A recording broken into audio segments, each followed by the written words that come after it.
This guy made BlackBerry, which was the first smartphone before iPhones even existed. It's 1984 and Mike Lazaridis, 23, and he's a Canadian engineering student obsessed with how things communicate. Drops out of college to start a company with his friend Doug. They call it RIM, Research in Motion. Their office is a rented room near campus and it's filled with lab equipment, spare parts, and their ambition. Mike's passion isn't computers, it's wireless signals, invisible data that flies through the air. He believes that everything one day will be connected through it. In the 80s, nobody actually cared. The market is obsessed with hardware, faster computers, better monitors, and at this point, RIM is scraping by, taking any little contract just to make ends meet. Start designing LED displays, network modems, and anything that pays the bill. It's not glamorous, but $20 is $20, and it keeps the lights on. Mike's parents end up helping him out. They remortgage their house to fund him, and every dollar goes into his next prototype. At this point, it's 1990, and he hires engineers who believe in his vision. A pocket communicator. The biggest problem they're facing now is battery life. Every test unit dies within minutes. They rebuild circuits, optimize power, redesign screens, but nothing works. Investors start to pull out. Mike's refusing to quit. 2 years later, it's now 1992. After hundreds of prototypes, he finally cracks it. A low power receiver that can stay on for days. They build a two-way pager that they call the RIM 900. Lets users send messages instantly, the absolute first of its kind. But nobody actually knows what to do with this. Phone carriers don't care. Consumers don't get it. They demo it at trade shows and there's silence. RIM survives by licensing their technology to other companies just to stay alive. Then the pager wars begin. Every corporate executive uses one-way pagers. You can receive messages, but you can't reply. Mike now sees an opportunity for two-way messaging. They build a new device with a tiny keyboard. The keys are small, curved, and perfectly spaced, and it just feels natural. They call it BlackBerry because the keyboard's tiny little bumps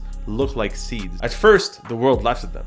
Who's gonna type emails with that? But Wall Street adopts it immediately. Traders, bankers, CEOs, they can now send emails from taxis, planes, just anywhere. Suddenly, the device nobody wanted becomes the one that executives cannot live without. RIM goes public, the stock explodes, orders pour in from Fortune 500 companies, and they give it the nickname Crackberry. People are addicted. Mike, who was once a broke student living on a dream, is now running one of the most powerful technology firms on earth. A decade later, the BlackBerry evolved. It's color screens, phone integration, internet access, and it's the ultimate business tool. Presidents and prime ministers use it. Obama famously refuses to give his up. At its peak, 1 in 2 smartphones were BlackBerry. In 2007, the iPhone's released, and Mike doesn't really panic. He doesn't believe in touchscreen. History's already shifting. The world moves from keyboards to glass, and RIM can't adapt fast enough. Within a few years, their dominance fades, but the legacy remains. They invented mobile email, mobile messaging, and the concept of being always on. That's how Mike built BlackBerry. If you have recommendations